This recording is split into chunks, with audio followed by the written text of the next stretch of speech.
to bhakti. Naintindihan? Naintindihan? So, So, then we have to then we have to know ano tong other types of endeavors. So there are So there are two types of prayas. There's There's Gyan jnana prayas prayas and karma prayas. Okay. And actually, really, most of the qualifications of all endeavors. When you say When you say endeavors, you're engaging your senses in activities. So yan yung ibig sabihin ng prayas.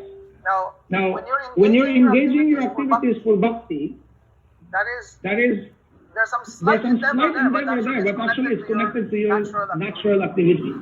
Therefore, it's not over endeavor. Hindi yan related yung prayas na we are mentioning today, we are referring today prayas as something destructive, unfavorable to bhakti.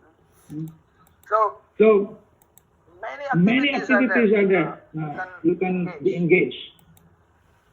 And usually they can be classified, if not activities for bhakti, they can only be classified into two activities. One is karma, endeavors for karma, or karma prayas. Ano yan? If your motivation mo is to gain result of the fruits of your action, that is the principle of karma. No? Principle of karma is like, you engage in activities because you have some motivation to receive some fruit. So, Gyan is karma prayas. There's the Gyan prayas, which is motivated out from the desire for knowledge, liberation. Is desire for enjoyment, and that is in the category of karma. You're engaging in activities with the purpose of getting something for your senses, to enjoy. So, second is Gyan prayas, which is rooted from the desire for liberation. Like you engage in activities which is in connection to your desire to be free from this material suffering. Alam mo, this material world is a place of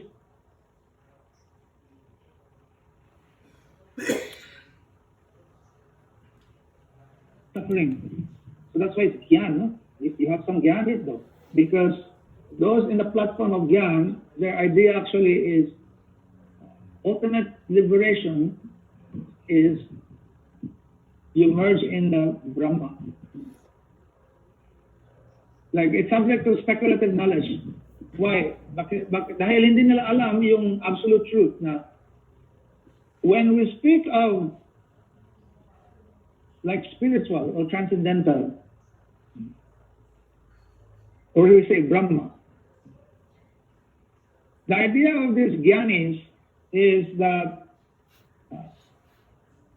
they know, pag sinasabing material means merong form, merong consideration of like variegatedness, mga qualities.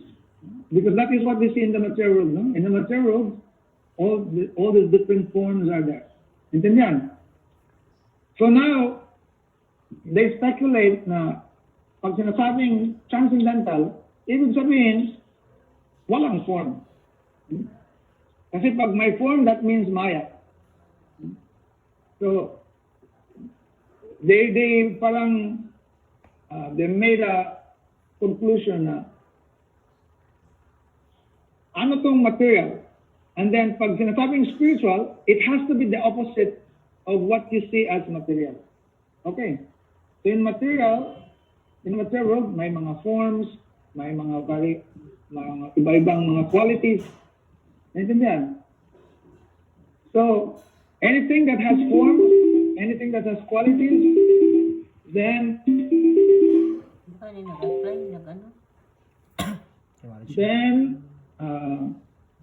that is considered material, or they say like Maya. But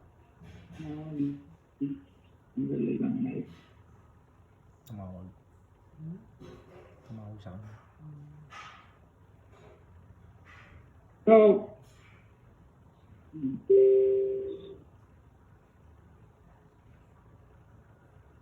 So, when we say Gyan Prayas, this is activities or endeavors of people who are desiring yung liberation. And their idea only is within the concept na Brahma, ibig sabihin, no form, no personality. Okay, then karma prayas, that's endeavors for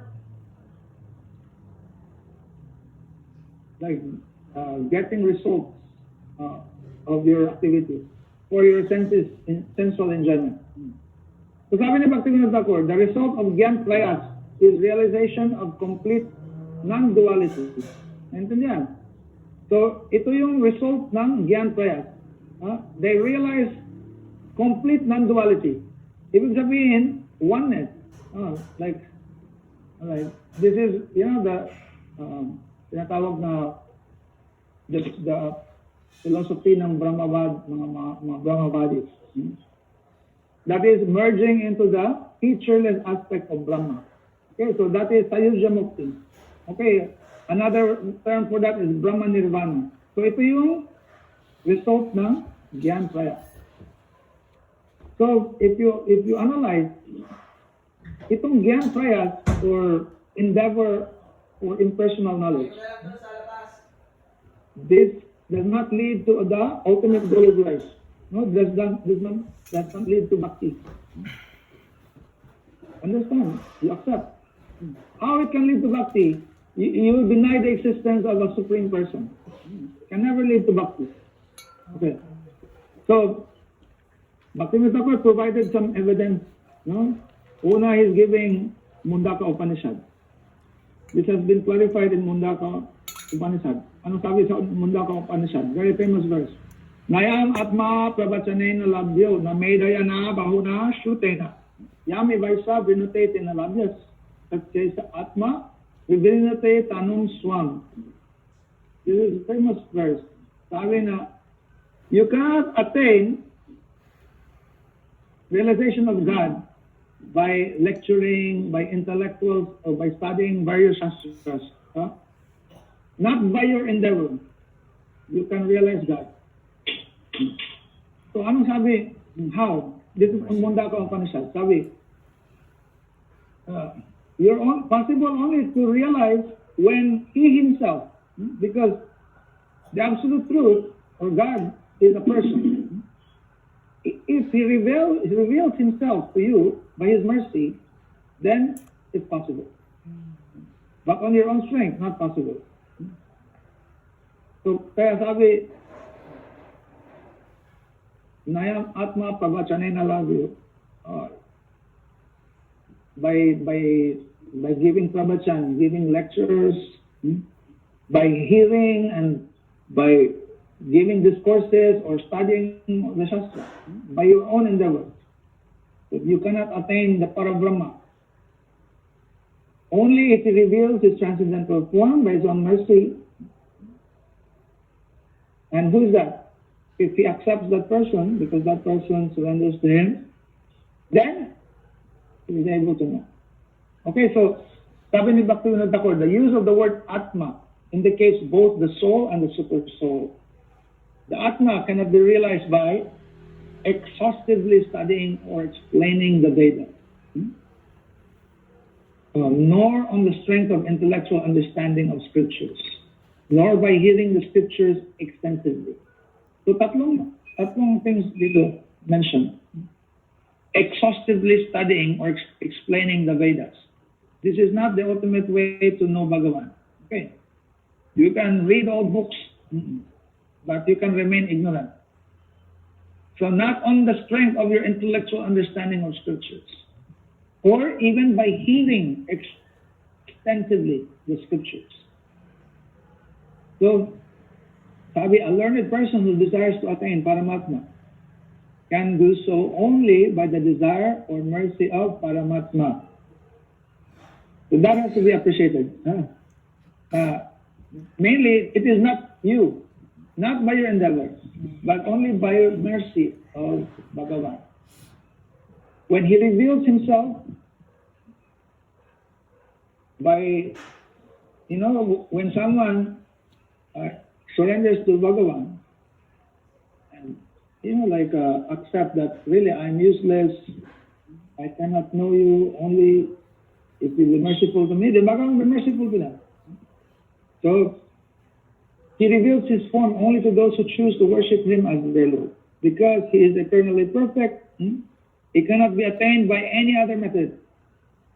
So bhakti therefore is the only medium through which one can attain Bhagavan. So that is the conclusion there. That's why we are practicing bhakti. Our endeavor is this bhakti. So any endeavor actually that is not bhakti, this is called prayas. Okay, this is the second item in the six activities or six things that can destroy bhakti. In the second verse.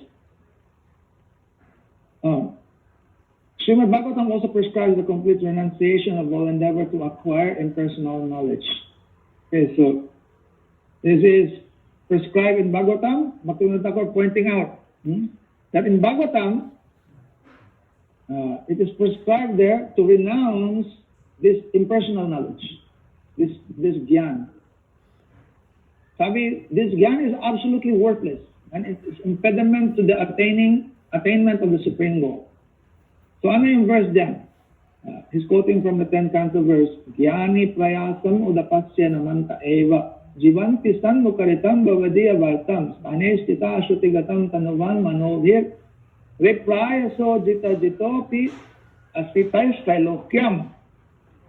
So sabi, here is said, O Prabhu, those persons who do not endeavor for impersonal knowledge but remain fixed in their position perform no activity other than associating with saintly persons.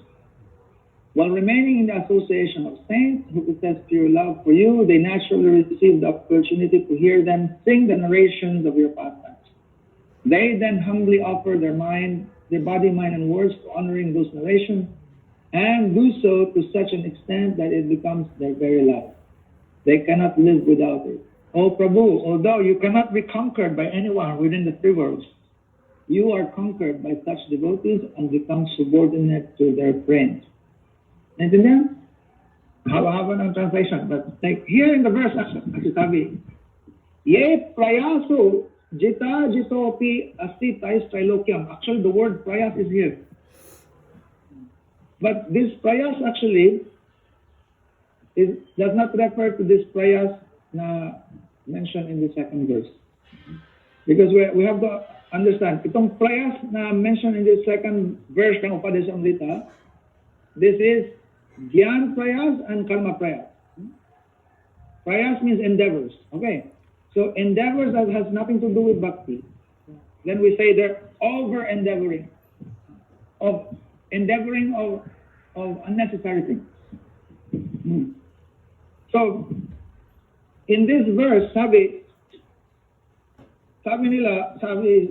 Krishna is Ajit. Ajit means unconquerable.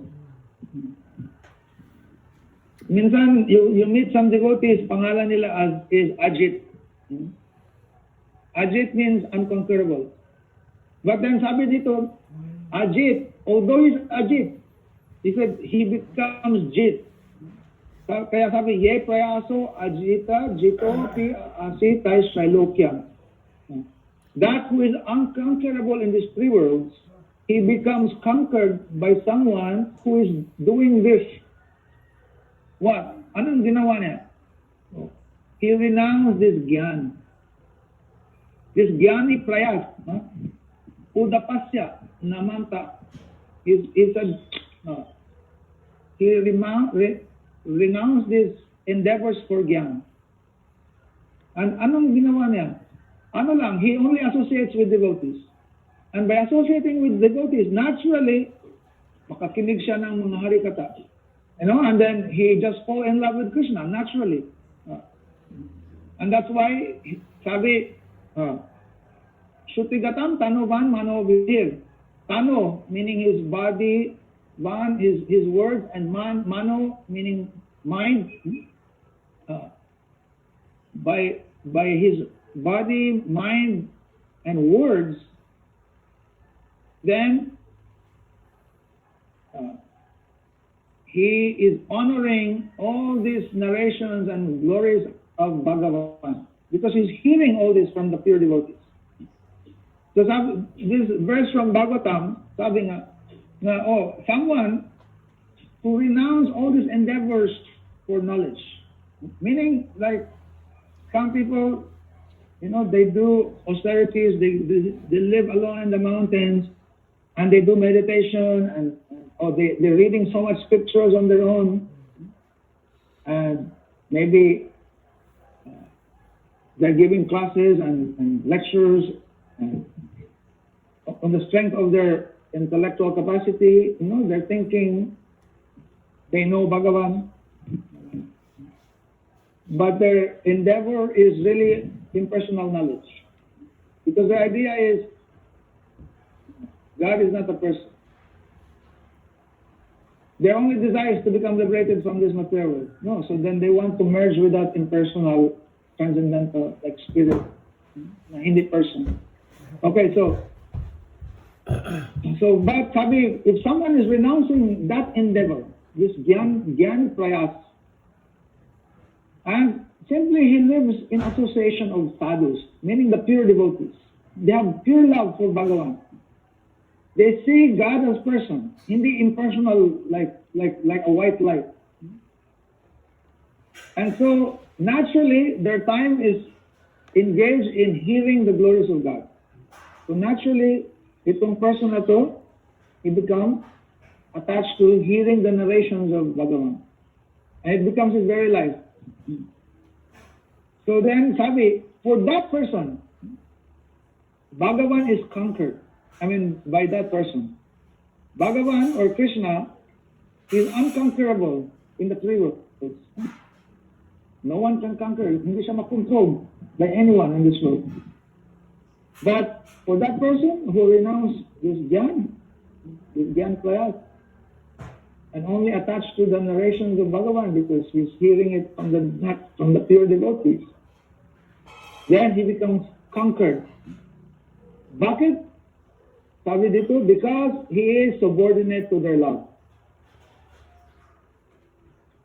So furthermore, giving more evidence, he said, while pointing out the futility of endeavoring for impersonal knowledge, the author of Srimad Bhagavatam has made a very beautiful comparison. Okay, so this is also from the 10th chapter. This actually prayers of Lord Brahma. This chapter is from chapter 14, 2nd canto. Lord Brahma, he prayed after niya ninakaw yung mga baka at saka yung calves, mga baby na baka at saka mga cowherd friends of Krishna. Then he felt guilty. Later on, he prayed to Krishna, expressing his, parang desire for forgiveness from his offense. Then, very important, prayer of Lord Brahma. He's speaking so many truths. So here he is also saying, Shreya Shrutim Bhaktim Udasyate Vidhu Lishyanti Ye Kevalavoda Labdhaye Esham Maso Krishala Eva Sisyate Nanyadyata Sulastusa Bhaghatinam. Oh Bhagavan, Bhakti to you is the main source of all kinds of auspiciousness. Those who give up this path just to cultivate impersonal knowledge simply undergo hard work. They suffer pain and achieve difficulties, just as the only gain of a person who beats empty husk is hard work, not rice. And again,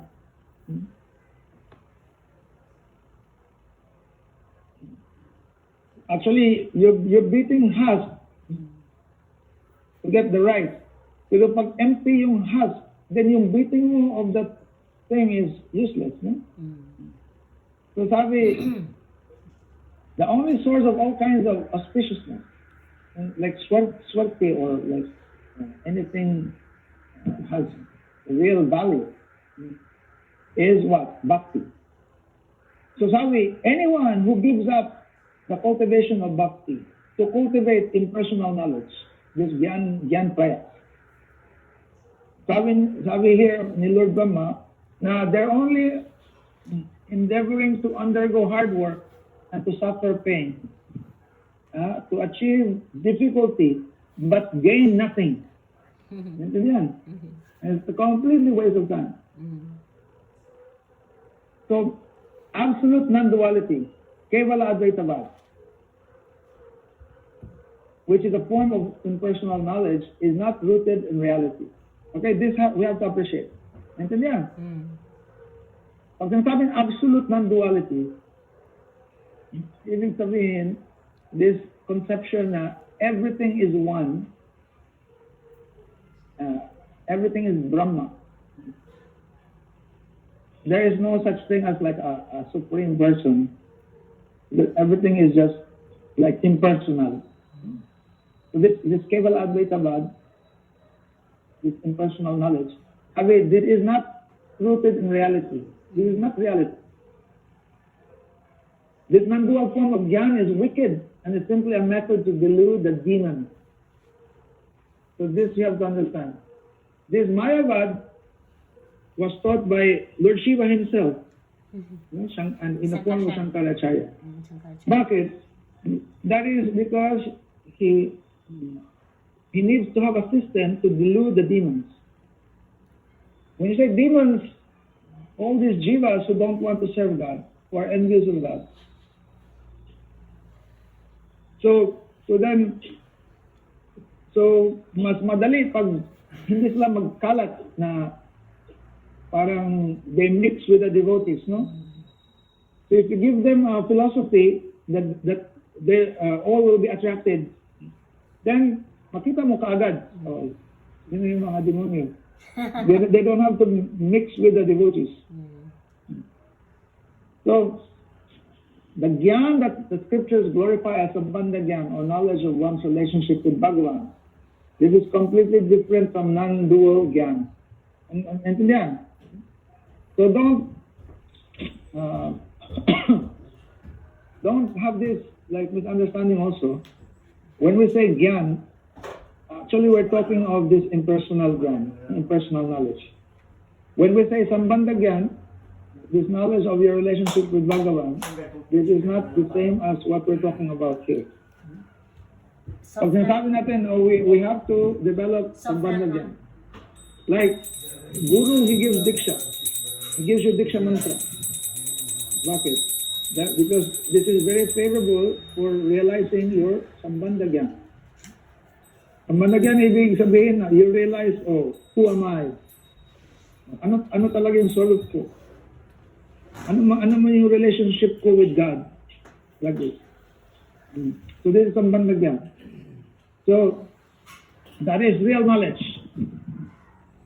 The Sambandha jnana is not rooted in impersonal knowledge. So malaki yung pagkakaiba. Okay. So they're completely different. Sambandha jnana is extremely pure and natural. Therefore, no purificatory endeavors are necessary to attain it. Intindihan? Sabi, this Sambandha jnana is naturally pure and natural. So, hindi kailangan na you have to be purified to attain this knowledge. Actually, by contact with this knowledge, then you become purified. It's not that first you have to purify yourself and then you realize it's not. You just have to stay with people who have this Sambandha jnana. And then naturally you'll be purified because now this Sambandha jnana comes to you. So, in the other way, on the other hand, this impersonal jnana, they have all this endeavor for purification. No, they're doing all this tapasya, or they're doing all this like silent meditation for purification. So the jnana mentioned in the 4 seed verses of chapter slok of Srimad Bhagavatam refers to Sambandha jnana, or knowledge that the living entity is inconceivably one with and different from Bhagavan. and it is contained in the heart of all living entities. Bhagavan is like a transcendental sun, the living entity is like a minute ray of the sun. Without acting in accordance with Bhagavan, the jiva, or the living entity, cannot be situated in its original transcendental form.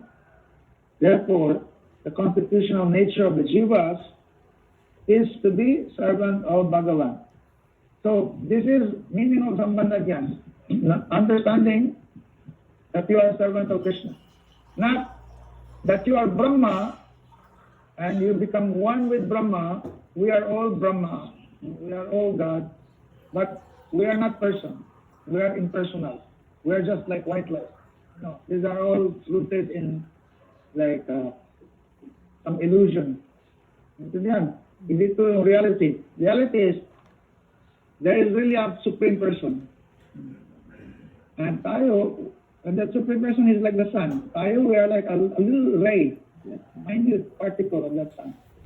And we are servant of that supreme person.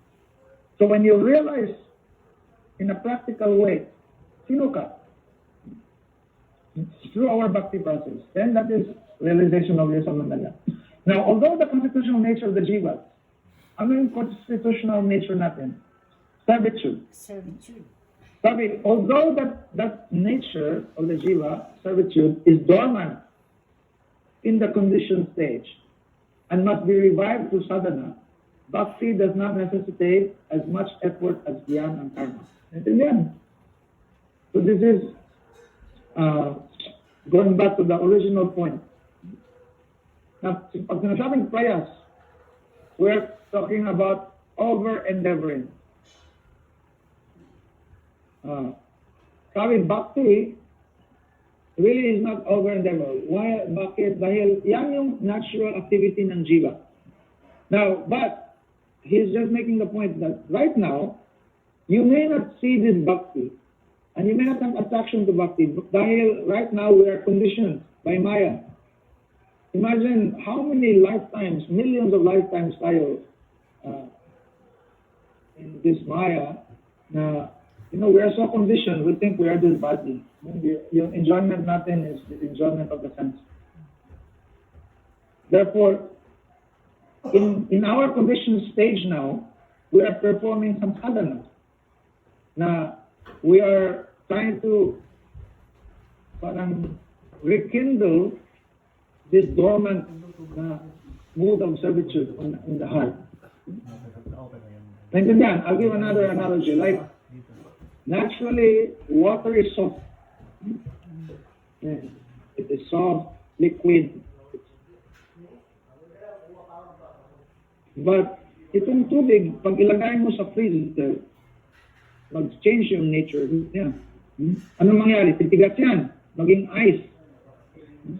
So, pag naging ice na yung tubig, masabi mo na nawala yung liquidity. Hindi na siya soft, hindi na liquid. And really, ganun yung situation natin. Makita mo sa mga tao, walang bhakti talaga. Dahil tayo parang naging ice na, nag-change yung nature. But, ano yan? Hindi yan yung real nature natin. Once itong ice, ilagay mo sa mainit na lugar, then yung totoong nature niya, mag-manifest ulit. So then, magiging soft, maging liquid ulit yan. So, habang nasa condition stage siya, or like in this stage na naging ice, then masabi mo na nawala, parang nawala. But it is there. Kaya sabi dormant. It is dormant. And it has to be revived. So sa ngayon, itong natural nature ng spirit soul, ng jiva, na as a servant, dormant ngayon in this condition stage. Parang hindi makita.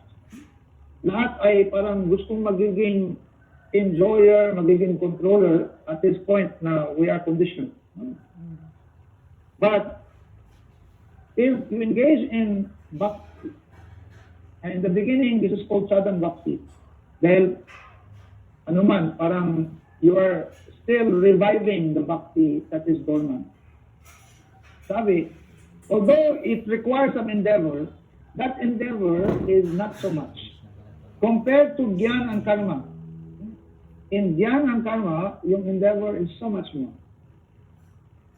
By taking exclusive shelter of Harinam with full faith, the covering of ignorance is quickly removed and the bliss of one's constitutional nature manifests. So, this is our main process, no? In Bhakti. We take shelter of Harinam. And by Harinam, everything becomes very easy. Ignorance is destroyed.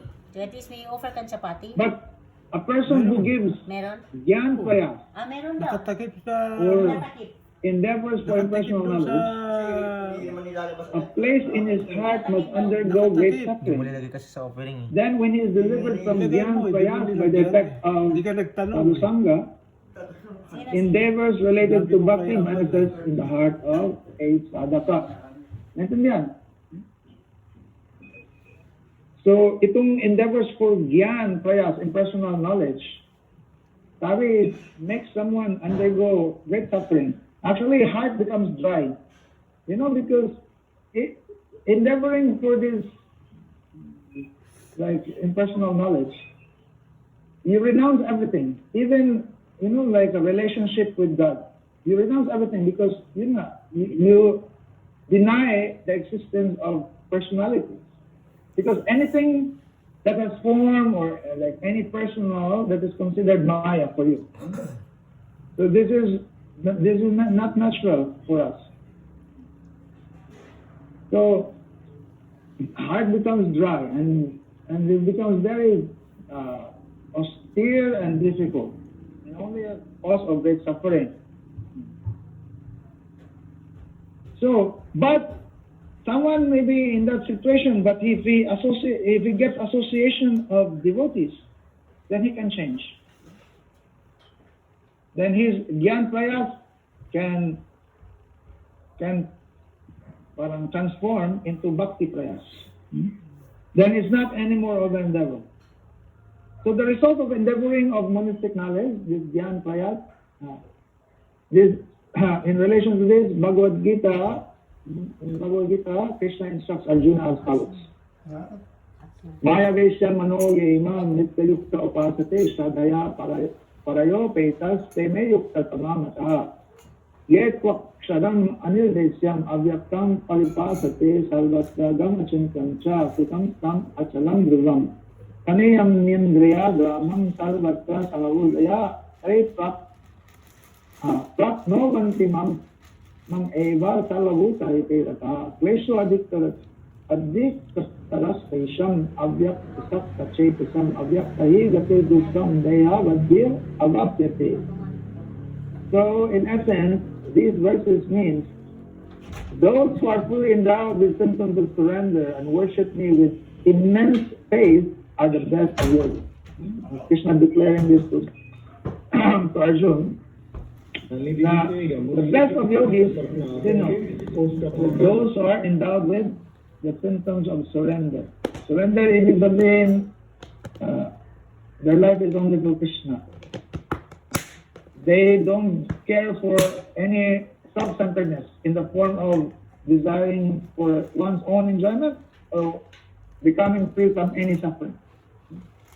And so they worship me with immense faith. So they are best of yogis. But those who have fully controlled their senses, see everything as equal, worshipping the indestructible, all-pervading, unmanifest, immutable, immovable, inconceivable, formless, and featureless aspect of the impersonal effulgence, which is beyond intellectual understanding, are jnana prayasis. So here, he's telling here, sino tong jnana prayasis? Or persons engaged in endeavors for jnana. They are those who are controlled, who are fully controlled in their senses, and they see everything as Brahma, formless, inconceivable, like this, impersonal, and so on. If in their hearts they feel mercy for all living entities, then after great effort and struggle, they obtain the mercy of my devotees, and at last, they attain me. Okay, so, he said, these jnana prayasis, they have some hope. If in their heart they feel some mercy for the living entities. But he said, after great effort and struggle, it requires great effort and struggle. After great effort and struggle, if they obtain mercy of my devotee, then they attain me at the end. So, in the latter method of worship, one must undergo great difficulty and moreover experience a delay. So here, Bhaktivinoda Thakur is just making a point that in the performance of jnana, prayas, he said there's so much difficulty and there's delay in achieving your goal. So, therefore, that is considered over endeavor. Now, what about karma prayas? Ano yung result ng karma prayas? When you say karma prayas, meaning endeavor to perform fruitive activities. Like the Vedas, they prescribe many activities. Why? Because gusto mo mag-enjoy, like going to heaven or have a like very like happy material life. So then the Vedas also prescribe mga activities like varnashram. So, sabi here, Bhaktivinoda Thakur said, like jnana prayas, this karma prayas cannot cause auspiciousness. So, what is perspective of Bhagavatam? Ano sabi Bhagavatam about this? So, in Bhagavatam it says, Dharma samushtita pungsam, disvaksena tatasu yaha, not padayed, yadiratim shama eva hi kevalam. Any spiritual practices and occupational duties that do not inspire attraction for harikatha or narrations for Krishna, they are simply waste of time. Intindihan?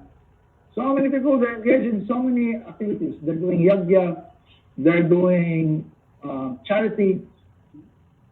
And of course, they're recommended by the Vedas because, you're doing all these activities, so much material things will come to you in return. And ultimately, you can go to heaven. But sabi, here in Bhagavatam, na any of all these activities that does not inspire attraction for the narrations of Krishna, for Harikatha, they are simply waste of time. Why?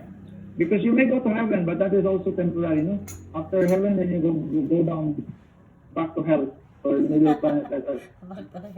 So, here Dharma indicates one's function within Varnashram, according to the division of the scriptures describing fruitive action. This is in Karma Kanda.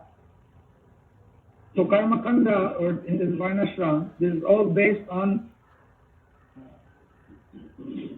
still based on body. Like if you're a Brahmin, right now you might be a Brahmin, okay? You're not eternally a Brahmin, but now you're a Brahmin and therefore you have a certain dharma as a Brahmin. If you identify as a Sudra, then you perform your dharma as a Sudra, like this. But all this Varnashram, this is based on, still on the temporary nature.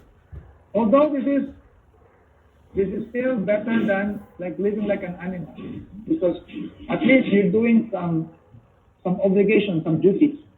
And this is helpful to understanding that ultimately the goal is to appreciate now everything is for Krishna. Everything I have to sacrifice for Krishna. Understand? So if deep attachment to discussion about Bhagavan does not appear in a person's heart, even after perfectly abiding by one's function within Varnashram, then it is merely useless labor. So this is prayas. Therefore, like jnana prayas, karma prayas is opposed to bhakti. So what is conclusion? The conclusion is that the endeavors for the fruits of one's action and the pursuit of monistic knowledge, they are extremely harmful. So sabi ni Bhaktivinoda Thakur, not just harmful, not just unfavorable, sabi extremely harmful. Why? It will not lead you to bhakti. And therefore in the Upadesamrita second verse, Rupa Goswami saying, second item is prayas. Sabi, Sadbir Bhakti is Vinasyati. These 6 things can destroy bhakti. Atyahara, prayas, prajalpo, niyamagraha, janasanga, lolyam. Okay. If, however, a devotee performs the activities of varnashram in order to maintain his life in a noble manner, then those activities being favorable for bhakti are considered bhakti, not karma. Okay, so this is difference. Someone just doing varnashram, but not aimed for attaining bhakti, but doing varnashram for the purpose of like material development, then that is prayas.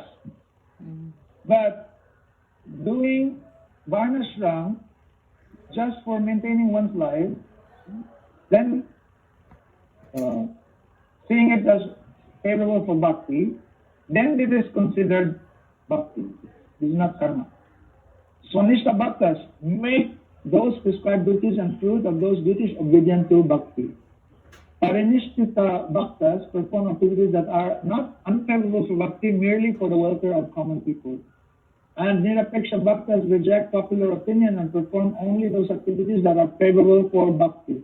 Now we have to know now, sino tatlong klaseng bhaktas mentioned here? Swanishta bhaktas, Parinishthita bhaktas, and nirapeksha bhaktas. So, yung unang category, they are the devotees who follow the rules and prohibitions of varnashram. They are called Swanishta bhaktas. They follow the rules and regulations of varnashram, but they're following this as subordinate to bhakti. Okay, that's why they're considered bhakta. Okay, they're not karmis. So they're following varnashram, so they're called Swanishta bhaktas. Now, ano yung parinishta bhaktas? Devotees who follow Vaishnava standards, and they are disregarding varnashram rules. Okay, they're disregarding varnashram rules and they're following the Vaishnava standards. They are called parinishthita bhaktas. So they perform activities that are not unfavorable for bhakti.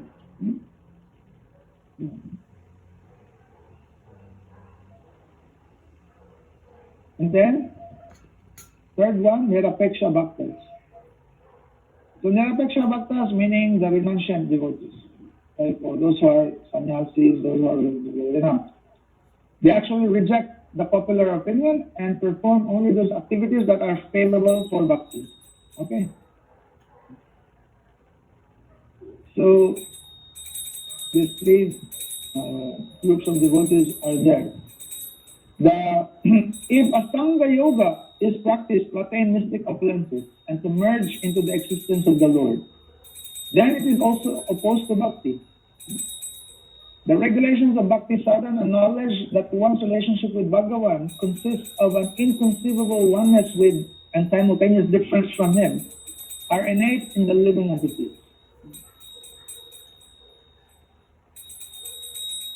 Such knowledge is therefore known as prayas shunya, or devoid of endeavor. In this way, although karma and jnana are respectable methodologies, they are completely unworthy goals.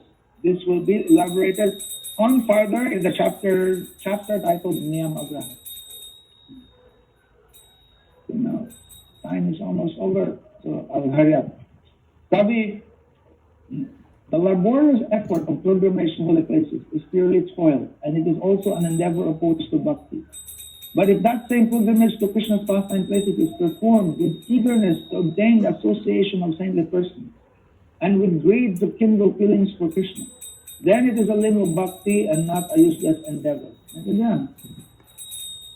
So you have to see in this context. When you say prayas, endeavors, so you may see some people, they go holy places. They even go Vrindavan and go many other places. But they're going for holy places can be considered on the platform of jnana or can be considered on the platform of karma also. How is it considered on the platform of karma? Then it becomes karma prayas. How? If motivation is for getting result, getting fruit. Like they heard now, just walking in Navadvip is equivalent to 100 Aswamedha Yagya. And Aswamedha Yagya, by Aswamedha Yagya, you can become like Indra. Yeah. You know, you can enjoy so much. Like this. Then you hear that, oh, very nice. I go to Navadip. I walk around, just walking around in Navadip. Then I'm like, oh, doing Aswamedha Yagya already. No. So, that's in platform of karma. Now, Gyan, meaning, you go to holy places. You want to be liberated, so you go to holy places and you take bath in the Ganga, you know, because it's purifying. Okay, so that can be considered on that situation as Gyan Prayas. But if you're going actually with the desire to develop your bhakti, like you go to these places, pastime places of Krishna. Ultimately, first and foremost is you're looking for saan yung mga devotees of Krishna. I will hear from them the glories of this place. And I want to become like the Brisbatis. You know.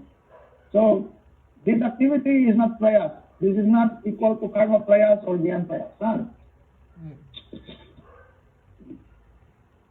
Vows taken in relation to the limbs of bhakti are also not useless endeavors. Okay, so they are not prayas. Like for example, Ekadasi or any types of vows, like you're doing your Kartik vows, like or your fasting. This is not simply just you want to suffer like all these jnana. Okay. Endeavors to serve Vaishnavas, because greed for the association with sadhus or saintly personalities rectifies the fault of greed for the association of the immoral person. So they are not useless endeavors. Yeah. Endeavors made to worship the deity are natural, just as the outpouring of heartfelt emotion is natural. Spontaneous heartfelt uttering of the names of the Lord are alone Sankirtan prayas. Consequently, because these activities are performed naturally, they cannot be called prayas. So they are not over endeavors. Okay, they are natural. Okay. Now, Vairagya prayas. Vairagya is unnecessary. Sabi ni Bhaktivinoda Thakur, any slight endeavor for Vairagya is unnecessary because, after bhakti awakens, an aversion to anything unrelated to Krishna arises naturally within sadhaka. So this is the teachings of Bhagavatam. So he said, you don't need to endeavor for renunciation. Why? Because when you attain bhakti, naturally you'll be renounced. So it's not like a separate thing to be endeavored. Sabi in Bhagavatam, Vasudevi Bhagavati Bhakti Yoga Payojita Jana Jatyashu Vairagyam Jnanayad Brahma Darshanam. By performing Bhakti Yoga to Bhagavan, Vasudev, the following arises: detachment from the material world, or detachment devoid of endeavor and unmotivated knowledge, or knowledge that one is an eternally realized servant of Bhagavan. Therefore, karma, jnana, yoga, and vairagya, which are impediments to bhakti, do not degrade a person engaged in the practice of bhakti to Bhagavan because he has given up endeavoring for them. Intindihan?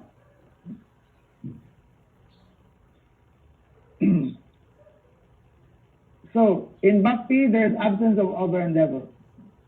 Sabi bhakti parishana bhavo viraktir at anyatra chaishat vika eka kalaha kapadyamanasya yatashnatasyu tushti pushti kshud apayo anughatam. This verse, actually Sabi in verse, bhakti is like eating. When you're eating, every time you're taking food, three things are there. Ano? 5. Every mouthful of food a hungry person takes, three effects simultaneously accomplished. He feels satisfied. He is nourished, and the hunger disappears. And then yan, tatlo yan.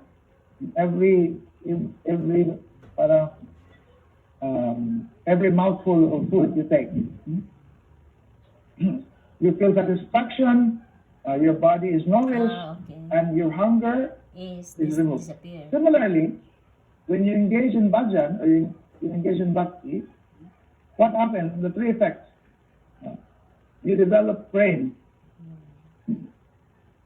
you get direct manifestations of, Bhagavan's form, and you become detached from anything opposed to bhakti.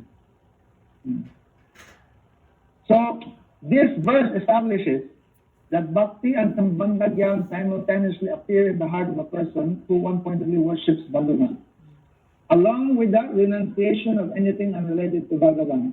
So these three things simultaneously appear. Ano yan? Bhakti, sambandha gyan, and renunciation. This thing. When you engage in one-pointed worship of Bhagavan, simply like hearing and chanting, or any activities of what we're doing now, hearing and chanting, like Harikatha, association with the devotees. What happens? Then bhakti manifests, sambandha gyan manifests, what else? Renunciation manifests. And they simultaneously manifest. When a devotee feels himself extremely fallen and destitute and chants and remembers Sri Krishna's names with sincerity, the following sentiments naturally arise in his heart. What is that feeling? I am a minute particle of the Supreme Consciousness. I am eternal servant of Krishna. Krishna is my eternal master. My inherent nature is to be exclusively surrendered at his lotus feet. So that is what? Sambandha gyan. That is like now a practical experience of sambandha. Then he said, this temporary material world is merely a boarding house, and it is very harmful for me to be attached to anything in it. And therefore he develops detachment. And as a result of thinking this way, the sadhak quickly attains perfection. So here we'll end with a list of various types of other endeavors. For a practitioner who has taken shelter of the names of Hari, the following are considered unfavorable, averse to bhakti. So, endeavor for gyan, endeavor for karma, endeavor for mystic opulences, endeavor for mukti, endeavors for material existence, endeavors for association of non-devotees. All these endeavors, they are called prayas. They can destroy one's bhajan. Endeavors for recognition, prestige, this is called pratishta. This is even more dangerous than these other ones. Okay, so Bhaktivinoda Thakur is, even you may be a devotee, but you desire, I want to be famous, I want to be known as a great devotee. That is very dangerous. That becomes prayas. It can be harmful to your bhakti. So it is vital in all respects to eradicate such endeavor through bhakti free from duplicity. Okay.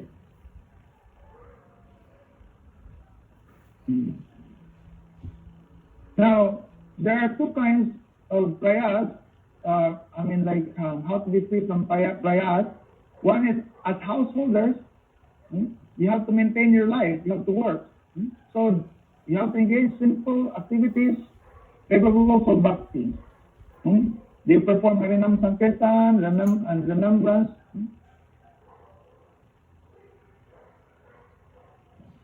So as householders, you have to maintain life by performing varnashram.